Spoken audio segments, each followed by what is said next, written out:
And now it's time for that exclusive interview with Nell. Sit back and enjoy.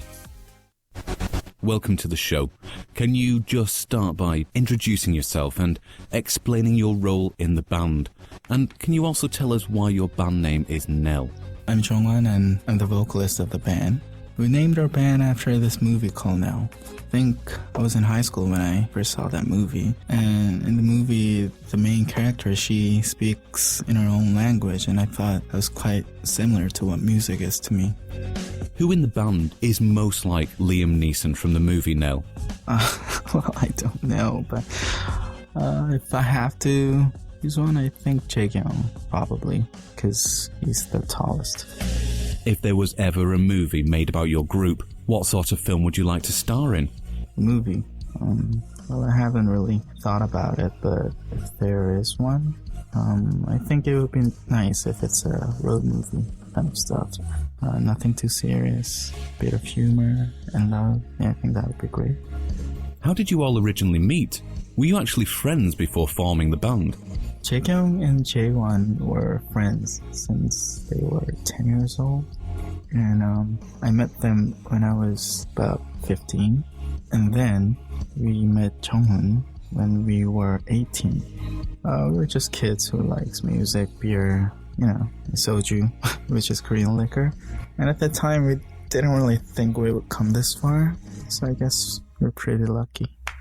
Were you interested in writing music and playing instruments from a young age? And did you do any formal studying of the subject when at school or university? I guess. I started playing piano when I was 8 and guitar when I was 14.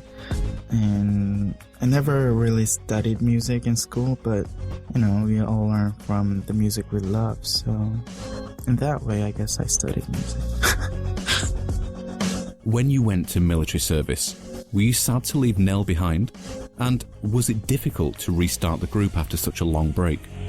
Actually, at that time, we needed some break, I think, because we were making music and, playing in concerts for 11 years non-stop. So I guess it kind of helped us in a way.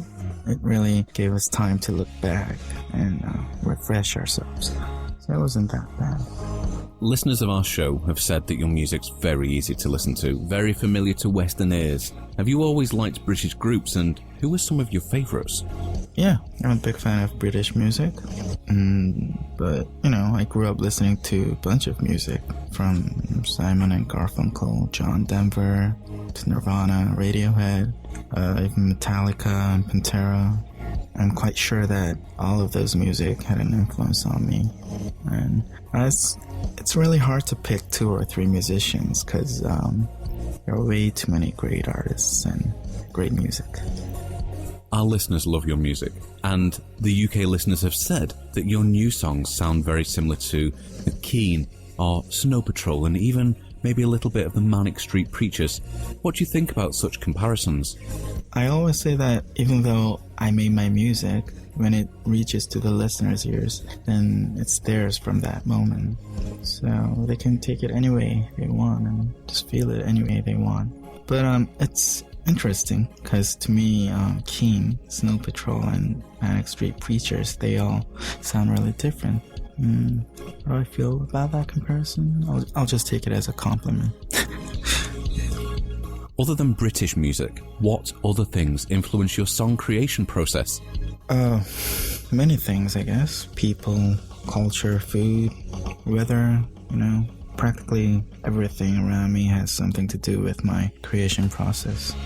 Can you please tell us what Western artist that you would love to collaborate with, group or solo? Never really thought about it, but if I have to think of one right now, Ellie Goulding is cool. I think she has an amazing voice. What do you think when you look at the Korean music industry today and compare it to how it was when you debuted? Not just Korean music industry, but I think the whole music thing had changed a lot. Music don't seem to be as personal or private as it was before. People like to share music with one another. And I'm not talking about sharing MP3s here. I'm talking about people wanting to listen to music in, parties, bars, and, public spaces. And I don't see too many people with earphones like plugged into their ears anymore. And even if I see them, they're usually watching something on their iPhone. So that's a big difference, I guess. What Korean female artist or group would you like to collaborate with in the future? Female artist? I don't know, but I've never really thought about it, but I hope she's hot. After more than a decade in the Korean market, receiving numerous awards, you finally made your Japanese debut last year.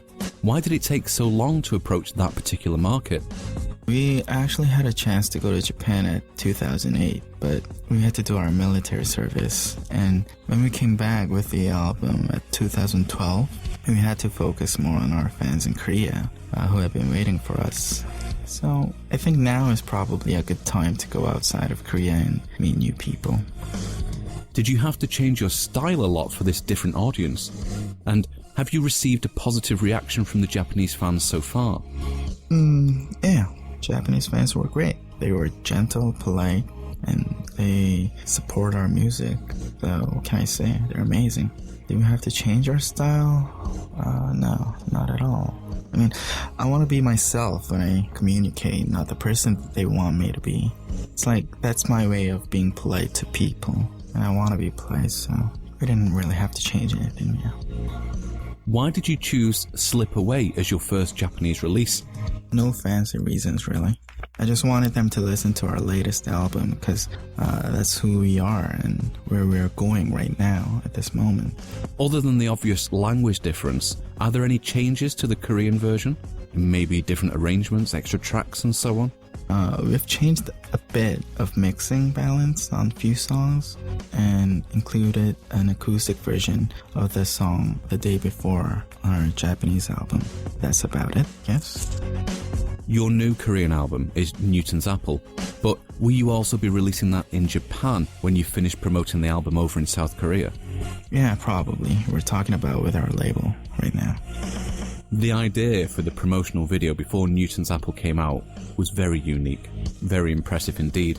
Can you tell us a little bit about the idea behind this promotional video?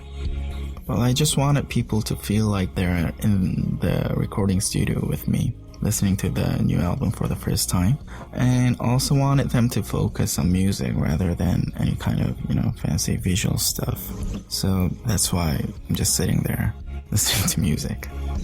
What is the lead promotional song from Newton's Apple? And can you tell us the story behind the song? It's called 4 Times Around the Sun. It's a song about a person who's trapped in his memory for 4 years. And sound-wise, it's pretty bright, clean-sounding music compared to other songs in the album. Are you surprised by the large amount of fans that you actually have outside of Korea? And will you ever come to perform here in the UK for all your fans? Oh yeah, we didn't really do anything outside of Korea yet, so I was surprised when people from other side of the world told me that, yeah, we love your music, and it's amazing. And we'll happily perform in the UK if you guys want us to. How about releasing songs in English? Is that going to happen this year? And when it does eventually happen, because we're sure it will do, would you prefer to do brand new songs in English, or just do English versions of your Korean hits, or release some of your old English songs? Yeah, we're definitely thinking about releasing an English album. We have some plans for that, but I'm not sure if it's gonna be a full-length album or a single album yet. I think it would include some of our English songs and brand new songs. Because, if I translate Korean into English, it's not gonna sound the same. And even if I translated the meaning, it would kind of change. So, I guess we'll just make new songs. Thanks for answering all these questions. If you have any final message for your fans, please say it now. Hope to see you guys soon in the UK. Until then, take care and be happy. Bye-bye.